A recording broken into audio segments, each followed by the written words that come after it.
جب بیٹی رخصت ہوتی ہے نا تو وہ تین چیزیں بھی اپنے ساتھ لے کر جاتی ہے۔ اب جو لوگ بیٹیوں کو بوجھ سمجھتے ہیں، جو لوگ بیٹیوں کو عذاب سمجھتے ہیں، وہ یہ نہیں سمجھ پاتے کہ جب بیٹی گھر سے رخصت ہوتی ہے تو تین چیزیں بھی ہمیشہ کے لیے اپنے ساتھ لے کر جاتی ہے۔ پیچھے ماں باپ روتے رہتے ہیں، ان تین چیزوں کو یاد کرتے رہتے ہیں، مگر ہمیشہ کے لیے محروم ہی رہتے ہیں۔ جانتے ہو وہ تین چیزیں کون سی ہیں؟ او بیٹیوں والو، او بہنوں والو، جانتے ہو وہ تین چیزیں کون سی ہیں کہ پیچھے ماں باپ ان تین چیزوں کو یاد کر کے روتے رہتے ہیں؟ ہاں، فرمایا پہلی چیز گھر کی رونق۔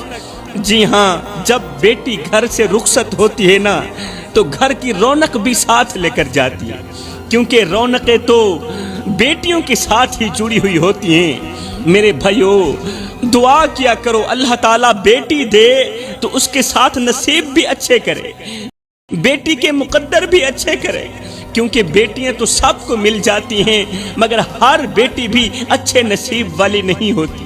آج بیٹی کے نصیب کی مٹی کالی ہو گئی، اس کے سونے کی چوڑیاں آگ کی زنجیریں بن گئیں۔ باپ نے سمجھا تھا کہ جس طرح یہ میری شہزادی ہے اسی طرح سسرال والوں کی بھی رانی بن کر زندگی گزارے گی، مگر ہائے سوئے ہوئے مقدر والی بیٹی تو گھر سے رخصت ہو گئی، سوئے ہوئے مقدر والی بیٹی تو گھر سے چلی گئی۔ باپ ہر شام بیٹی کے بچپن کی تصویر دیکھتا، رو کر کہتا میری بیٹی تو بڑے ہی نصیبوں والی، میری بیٹی تو بڑے ہی مقدروں والی ہے۔ مگر باپ کو کیا خبر تھی کہ سسرال کی دہلیز پار کرتے ہی بیٹی کے مقدر کی مٹی کالی ہو جائے گی۔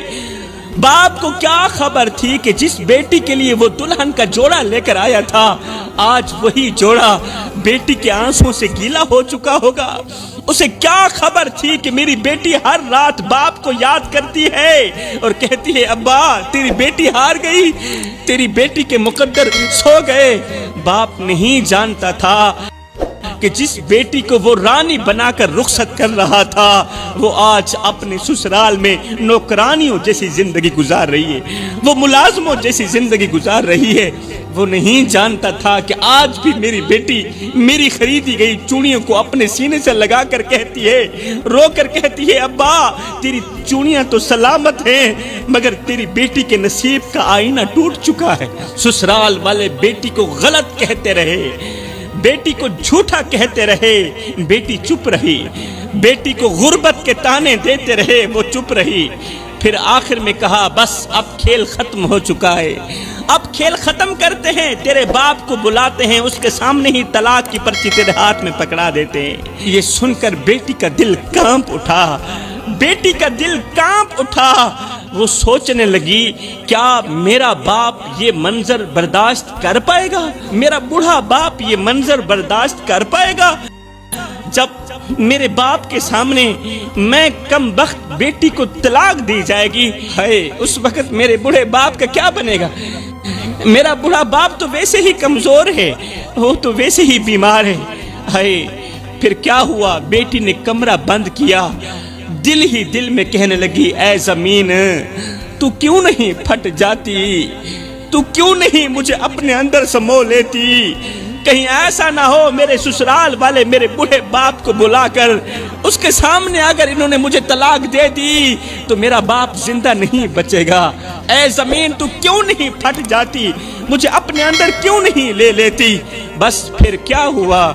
پھر کیا ہوا؟ کچھ دن گزرے ہی تھے کہ گاؤں کی کسی مسجد میں اعلان ہو رہا تھا کہ فلاں غریب کی بیٹی فوت ہو گئی ہے، جنازے کا اعلان بعد میں کیا جائے گا۔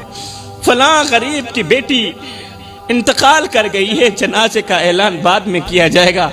یہ اعلان سنتے ہی ہر آنکھ اشک بار ہو گئی، ایک دوسرے کو حیرت سے دیکھنے لگی۔ وہ بیٹی جسے کبھی باپ نے ہنسی خوشی دلہن بنا کر سسرال بھیجا تھا آج وہ بیٹی کفن میں لپٹی ہوئی واپس آ گئی۔ ہائے بیٹی کا خاموش چہرہ دیکھ کر باپ نے کہا او میری بیٹی میں نے تو تجھے شہزادی بنا کر بھیجا تھا مگر تو بوجھ بن کر واپس لوٹ آئی۔ بیٹی بتا تو صحیح تیرے باپ کے کمزور کندھے تیرا جنازہ کیسے اٹھا سکیں گے؟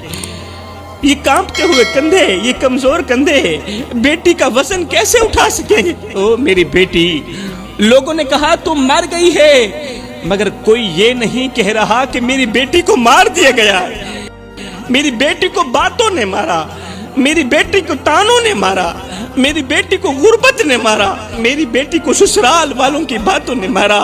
ہائے بیٹی، مجھے معاف کر دینا، مجھے معاف کر دینا، تیرا باپ زندہ ہوتے ہوئے بھی کچھ نہ کر سکا۔